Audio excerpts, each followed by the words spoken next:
Hey everybody, welcome to another thought-provoking interview on Tip of the Spear broadcast. Our aim is to bring you individuals that can weigh in on important issues facing all of us today that's going on in the world, not only here in America, but abroad, especially in the nation of Israel.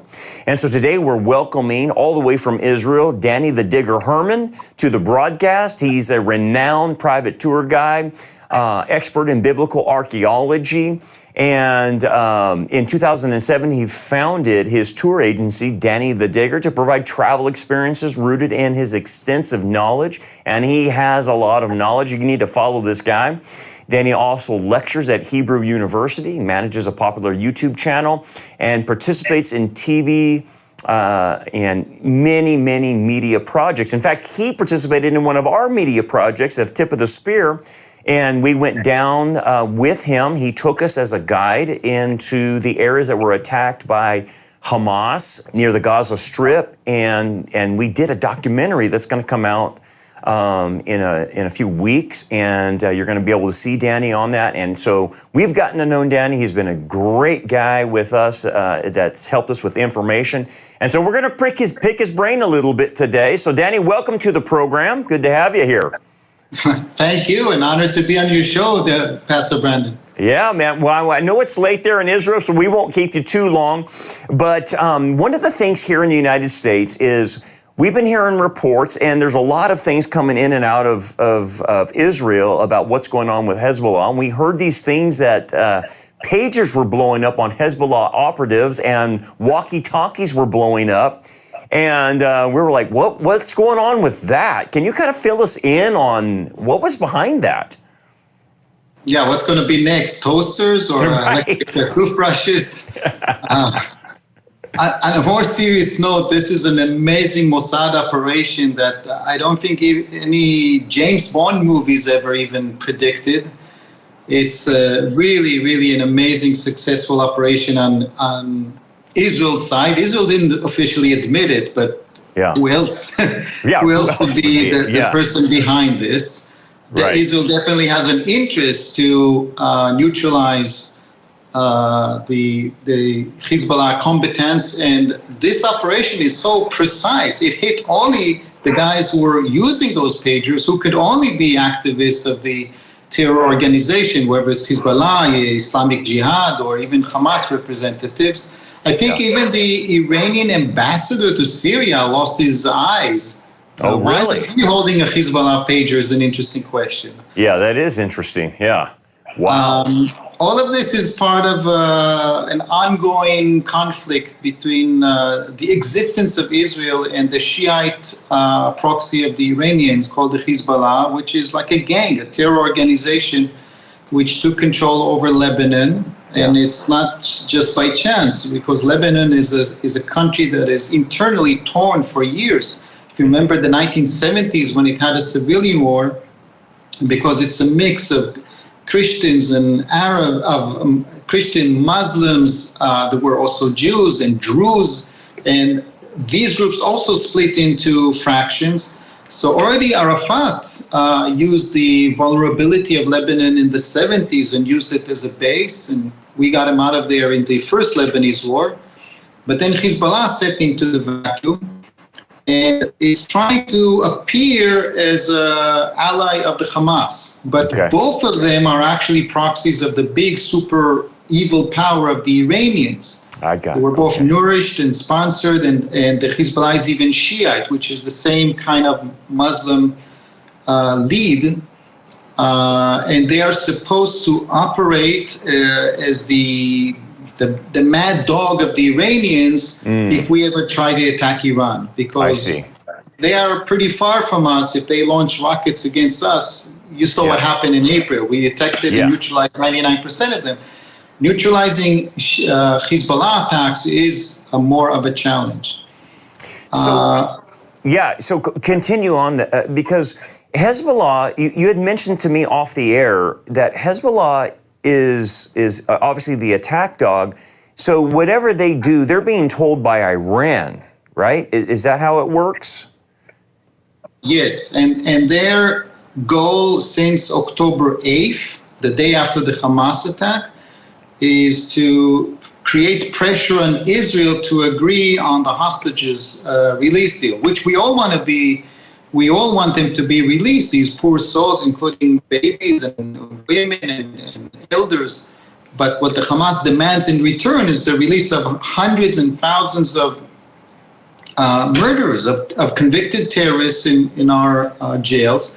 And the worst is that Israel will clear Gaza Strip and Hamas goes back into power, which, if it succeeds, it means they'll do another October 7th, and they don't even disguise those intentions. They want to repeat October 7th again and again, and the big goal is to wipe out the state of Israel. So we just cannot accept those terms, and for the last 11 months, we've been trying to hit the Hamas as much as possible to put it on its knees to agree to a more reasonable deal on our side. And the Hezbollah is using its ability to pressure us on the hostages deal. Yeah. And we had to tolerate this for 11 months. And we finally decided that the Hamas can no longer be any additional threat. It's only in a survival mode. Mm-hmm. And we can now operate against the Hezbollah, the northern threat. Yeah. I personally believe, and it's also been written, that the pagers secret operation was meant to be kept for a later stage in the war, but apparently it started leaking out. Someone took a pager for repair, and in the shop they noticed an extra battery, which is not for charging the machine. And thankfully it leaked out, so we decided to detonate it, and wow, what a success. Not only did it hit the right people, but if it hit any non-involved citizens, I mean, someone who's married to a Hezbollah operator, he's not so innocent, in my opinion. Right. But it's in one instant, we neutralized whether we killed or injured, but we neutralized thousands of those operators, and 24 hours later, the walkie-talkies also go on fire. Yeah. They cannot communicate right now besides sending pigeons or using cell phones, and cell phones are very vulnerable. We all know that. Sure. So they're kind of dysfunctional and transparent to us. And some commentators in Israel are saying this is the time now to go full scale against the most lethal artillery that the Hezbollah has, which is the heavy range and accurate missiles that are in loads in the northern part of Lebanon, the ones that could cause quite a lot of damage, even that we have all our protective systems. Now, I must say, I'm kind of surprised. Hezbollah was humiliated, but he still has over 100,000 rockets. Why isn't he revenging? Right. And I think the answer is because he's still not independent. He is still a proxy, nourished, fed, and directed by Iran, and he can only launch these rockets when the Iranians will let him. And the Iranians' ultimate goal is not just to fire rockets, it's to reach nuclear ability. Yeah. So they're, in my opinion, they're actually very upset at Sinwar. He launched the October 7th on his own will. He was supposed to coordinate this with them, and he couldn't wait. He saw the opportunity. He wasted all of those years that were built for doomsday. Yeah. And now apparently Hezbollah is going to be wasted in a single attack against one target. Yeah. Okay. What we have here is Iran in the back and like 6 or 7 proxies. Yeah. And if they all join in together, that is an existential threat on Israel. That is something that will be quite difficult to recover from. Although we have nuclear ability, I mean, if we get to the point, Tehran will be Chernobyl. But because we managed to isolate each proxy, at least so far, I'd like to believe that we've terminated the military abilities of the Hamas. We're now terminating the military abilities of the Hezbollah. And if the Houthis join in, or the Iraqi proxies of the Iran, whoever it is, we'll just take them one at a time. Okay. A cow at a time, as we say. A cow at a time. In Israeli slang. I gotcha. So let me ask you this, because I want our people here in America to understand that how many people are displaced from their homes because of Hezbollah's threat, and where are they all living at, Danny? So that's an issue which is kind of a disgrace, but apparently it needed that patience to get the job done properly. First of all, we cleared tens of thousands of Israelis from the Gaza envelope. Okay. And some of them have started returning. I think we're now standing around 50%. Okay. The big city of Sderot, we visited Sderot. Yes, I think most of the population is back. Okay. But I know personally that in Nativ HaAsara, a moshav that is right by the border, they used to have 1,000 people. Now there's about 200 people that went back. Okay. The bigger issue is the northern frontier. Yeah. All of those cities and farms that are in the range of 5 to 10 kilometers from the Lebanese border are targeted almost on daily basis by drones, by rockets. Wow. And it seems, I need to confess, that we have a technological problem with drones, which is surprising. Yeah, that is surprising. Because we saw the Ukrainians using it, and we know that they have this ability. I personally was quite surprised that Iron Dome isn't effective against this, and laser technology is not operational. We're definitely working on a solution, but in the meantime, we are being hit. And we didn't want to go in full-scale war against Hezbollah when we have the full-scale operation against the Hamas. Right. So we just cleared over 50,000 people from their homes. Wow. And they are staying in hotels. The state is paying for the accommodation, for the meals. I mean, and there's a lot of civilian support. Yeah. A lot of individuals. I personally went to volunteer in other fields, but there are a lot of people that went and provided free shows and preparing food and doing laundry. Whatever these poor people that lost their homes or lost them temporarily, whatever we can do, we do. But 11 months later, it's time that we create the conditions for their return, and that's what we're working on now. Yeah, and because it seems that that's just unsustainable. I was there, I've been there 3 times now, and again, last June I was with you, but the trip before we stayed in Tiberias, and we were in one of the hotels, and it was families everywhere and kids everywhere, and they were trying to keep the kids active, and they had soccer balls and all kinds of stuff, but I walked away from that thinking that's unsustainable. Israel cannot just keep that going, and they're going to have to deal with it. So let me ask you your opinion. It seems that Israel's going to have to do something with Hezbollah to get their people back into their homes in the north. And does that mean? And I can't remember the river up there. Is it the Litani River? What is the river, Danny? Yeah, at the end of the Second Lebanese War in 2006.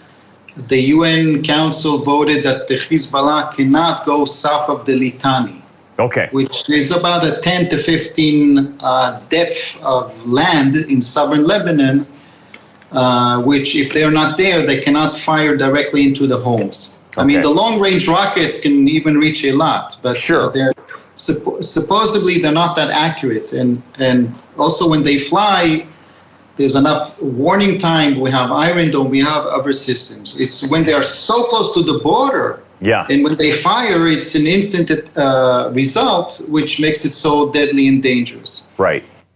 And in 2006, they were pushed beyond the Litani. Okay. But 2 weeks later, they already started going south of it. And I have to admit, it was Israel's mistake to allow it. Instead of continuing the fight and making it clear that the new border, at least for Hezbollah, not the official border with Lebanon, but the new southern limit for Hezbollah is the Litani River, we allowed it. And within a few months, they were back again by the border. They didn't do anything. They were smart enough to keep quiet for almost 18 years, but they developed a lot of infrastructure, a lot of espionage. I personally remember seeing them, across the border, their flags and so on. Wow. we've been trying politically to pressure the Hezbollah to withdraw back beyond the Litani. But it was pretty clear that Nasrallah is not going to take any orders from Israel or the UN. Right. And after 11 months of attempts, we said enough is enough. If you won't do this diplomatically, you'll do it by force. We will force you out of the Litani region. And frankly, what we're doing now, it seems, is simply neutralizing the Hezbollah's personnel, at least. Maybe not the armor, maybe not the rockets. They're well hidden in the Baqa, in the northern part of Lebanon. Yeah. But without someone to operate them, they won't do much. Right, right. So we talked about off air before we came on, Danny, that there seems to be a window here, and it has to tie in a lot of times with the United States and the Biden administration, and we have been watching, unfortunately, here in the United States, is the Biden administration turning its back on Israel, slow walking arms that Congress has approved to be given to Israel, like the 2,000-pound bunker buster bomb, and they have basically done a weapons embargo on Israel, the Biden administration. And then obviously we have a major election here in the United States. And, you know, when you mentioned that this pager operation was part of a full-scale a war that was supposed to happen, a full-scale attack on Hezbollah, and obviously they pulled off on that. It seems that if Israel would have went through with it and did exactly what they planned, that it's in this window before our election, and perhaps they're thinking, hey, look, if Kamala gets in there, we may not have the support to deal with what we're dealing with and get the weapons supply. Can you speak to that and give us some insight into how does Israeli, you know, how are they planning things in concert with knowing what's happening in America? I will say this. On the first days of the war, Biden made a very clear and very touching statement for me personally. I was in tears when he said don't, when he appeared there and made it very clear that he's going to support Israel. Yeah. And then here's something where I did get some inside information. We've actually had like an endless flow of ammunition coming from America. I lived not too far from the airport, so I could hear all these landings, and we got tons and tons of supply. Now, it's true that at some point, Biden stated that the heavy rockets that can hit bunkers, they will limit that. Yeah. But it's not that we don't have any. It's only saying that, guys, these bunkers are doing too much collateral damage and you should be careful. Biden is still a very good and big friend of Israel. Okay. But as we all saw, he's kind of losing it. He's into his 80s. He's not as sharp. I don't want to use the other words that Trump uses. And even he admitted, so he declared that Kamala will replace him in the next election. And we know that she's not Biden. She is more left-wing, more progressive, and so on. And Trump, on the other hand, is clearly pro-Israel. He may have other issues, get him off the X, but he's definitely very, very strong in his support for Israel. So when Kamala was introduced, even the American polls at least at first said, oh, she has no chance. Trump is going back, no question about it. But then the polls started showing a shift. And all of a sudden in Israel, we realized we may not have Trump back in January. Mm-hmm. So maybe we shouldn't wait for Trump. Maybe now is the time to operate. But as I said before, the detonation of the pagers was because it started leaking out. Yeah, it's not because we decided not to wait any longer. And we still don't know if Kamala is going to win or if Trump is going to go back. Let's admit, various things that both he could say and she could say could have a strong impact on the results of the elections. But it is a tight call. It is potentially concerning for Israel. These are interesting times, It's one thing I'm an expert with the past. I'm an archaeologist by education. But dealing with the future, I'm not that good. I'm just, following the events and making my assessment to the best of my knowledge. No, and that's great because you have great insight. Because what we notice is when you're on the ground in Israel, you can see what's really happening, but our media, a lot of times in America, covers a lot of things up or doesn't say anything, and we don't get that information. So you being an Israeli citizen on the ground, you give us the best insight. That's where we really appreciate that kind of understanding, because we don't get that. So thanks for that opinion, and appreciate it. And I understand, you're an archaeologist and you focusing on the past, but you have, just being with you, you've had tremendous insight. So let me ask you this, then on a more personal level for you personally, because I want people to understand how this is affecting your economy. Because you lead tours, and that's part of your income. But when we were over there, Danny, there was no tours going on that I saw. The last 3 times, it was dead on the doornail. I've never seen it so dead. Speak to the economics of what this has done to Israel and you personally. Yeah, we should separate the national economy in my own pocket. Yeah. Although they're kind of related, but sadly, my passion and my livelihood is in tourism. Yeah. Which is really good when things are good. When it rains, it pours. Thanks to all my appearance on media, like here, my name is known, and on regular days I actually have a team. I have a team of tour guides working for me, and things were doing really well till October 7th, 2023. We had COVID, but we recovered very well. Once the war started, instead of dealing with tours and accommodation and setting restaurants, I was desperately trying to find flights for my clients. Mm-hmm. And it took us about 5 days till we finally managed to find available seats and fly everyone safely out of here. Yeah. Once things went on a lower volume, I discovered that people like you and others are interested in the Gaza envelope and to bear witness and to see the area that has sadly become famous for the massacre, like Be'eri, Nova, the burned cars and all of that. Now, it's not exactly archaeology, but I realized, and I felt that also that's the best I can do for the war, is be again an ambassador and present information. So I did thorough research, and you saw in the tour, I know every monument. Yes. I know hundreds of personal stories of people and where and sometimes how they were murdered.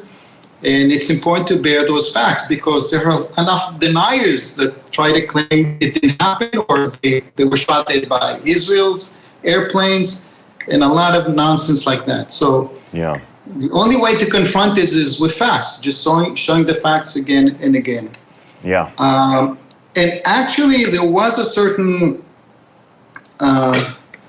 rise of tours towards the summer. Okay. You came in July, right? June. We were in there. In June. So also July was not too bad. Okay. But then in August, when the Hezbollah threatened to attack us after we hit Shukur, we shut down the airport for about 2 to 3 hours. Okay. I was sure that's it. That's the big war. But it ended up being something quite minor. But the psychological impact that the airport had to be closed was huge. And many people canceled tours, canceled flights, and also many aviation companies canceled their flights. So now there's only a few companies operating. It's not only the Israeli ones, not only Al Israel and Arkia, but Delta isn't flying yet. Yeah. United Airlines hasn't even announced when it's going to renew flights to Israel. Wow. And that means that the people that still want to come have to pay a lot more, because El Al has only so many flights and so many seats. Right. So all of a sudden, to come to Israel, not only does it feel kind of risky, but it's much more expensive than you may have planned. On the other hand, as you saw, if you make it here, the sites don't have any lines. You want to go to the tomb of Jesus and the Holy Sepulchre? Go ahead. Right. The monks don't even mind if you take photos, which never happened before, because there's just no one there. Yeah. So if you make it, you'll find the sites very accessible, available. We're all available and more than happy to guide people. But it's not been easy. And unlike COVID, there's no governmental support this time. Oh, okay. They're only supporting the ones that are next to the border. Yeah. And they just ignore the whole tourism industry, especially tour guides that were left home without any income. Now, the younger ones, I'm simply too old. I offered my services and I was in the paratroopers, but I'm in my 50s. They said, no, we don't need you, not even on a voluntary basis. Some of my younger team members are actually in duty because the Army is also a provider of work, of an income. So some of the younger people in the tourism industry found that to be a solution. But yeah, boy, I'm kind of struggling. It's not nice to admit, but these are not easy time financially for me. I will say this. I am going to start vlogging about King David. During COVID, I did a successful vlog about Jesus, following Jesus. Now it's going to be following David. Great. And history has taught me that these vlogs turn to be quite beneficial. I get money from views and people also support me. So that will keep me occupied until things get better. Yeah. Well, we want to support you. So if someone wants to do a tour, if a pastor's out there or a leader, you're doing tours right now, aren't you? I'll be more than happy to lead tours, but there's just not a lot of people that are asking for it. On Friday, I actually guided a couple. Okay. But more important, in November, I'm going to the U.S., both to visit my son, but I'm also using the opportunity to do networking. And I'm going to appear on TBN, and I'm going to meet at least 2 pastors, and maybe I'm going to appear on Daystar. Great. Both telling the updates, but also telling of the latest news in biblical archaeology, and there's a lot of news. Yeah, and, man. And prepare for the day after, because one thing is for sure: the end wars end, like pandemics. They end, and then everyone wants to travel again, and it will be raining here again. Right. I just need to prepare as best as I can for the day after. Yeah, and we didn't even get to that. And next time I have you on, I want to talk about the new archaeological finds, because I think there's some new information on Bethsaida, right? That came about. Yes. You were kind of bringing out. So yes. I want to get into that next time I have you, man. So the New Testament mentions quite a few sites. You know, if we just follow the biography of Jesus, he was born in Bethlehem, raised in Nazareth, operating in Capernaum, and then at the baptism site, and then all the events of Jerusalem. Yeah. But the events happened in the 1st century. For the first 300 years, Christianity is an underground movement, more or less. And all of a sudden, in the 4th century, it's legal. And then sites are being identified, sanctified, and built up, and so on. But did the people of the 4th century hit the right sites? Yeah. And good then question. in the Middle Ages, many of those sites were lost again. And Bethsaida is one of those. One of those. Bethsaida was near Capernaum. It was hometown of 3 disciples. Yeah. It was known in the Byzantine period. It was still mentioned by the Crusaders, and then it just vanished. It just wasn't located by anyone on any map. Interesting. And in the 1980s, an Israeli archaeologist suggested it to be in a specific location. It was a very intriguing idea. He raised a lot of money, led excavations there for quite a few years, made many discoveries, fascinating ones, but he could not find the 1st century. The 1st century was missing there. Really? Okay. And a few years ago, another team of archaeologists suggested for an alternative location. And they basically found what the other guy was looking for more than 25 years. Wow. But let's wait for the full interview for the full details. And especially in the last season, he found the final proof. He found an inscription that states that this church is dedicated to Peter. And we know there was a church to Peter at Bethsaida. This is it. Awesome. Well, So next time I'm going to have you on the full program, and we're just going to talk about that, man, because that's fantastic.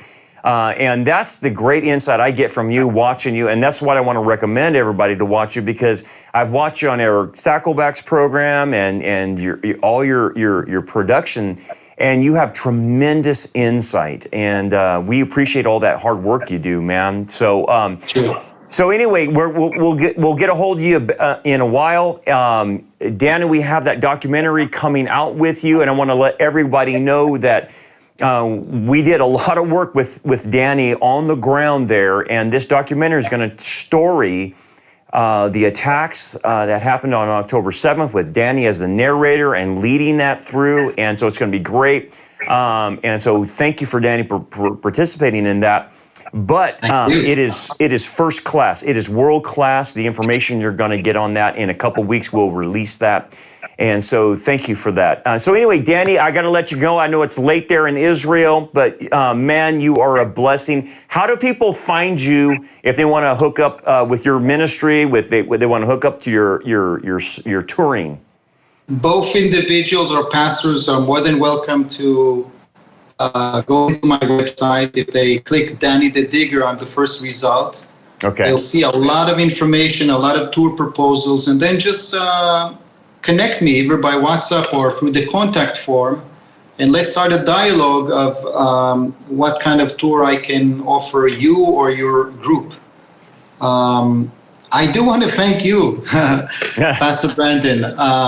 You and other people like you showing this support to Israel is so touching. It's really something that we appreciate so much, because we are like a villa in a jungle. We are surrounded by so many people that hate us, that hate our very existence. Yeah. Europe is not so supportive of us. I know. Wow. Despite the Holocaust, they feel no problem with criticizing Israel activities or even existence. And then you in America, especially the church, your support is so appreciated. And thank you. Thank you and your audience, and God bless you.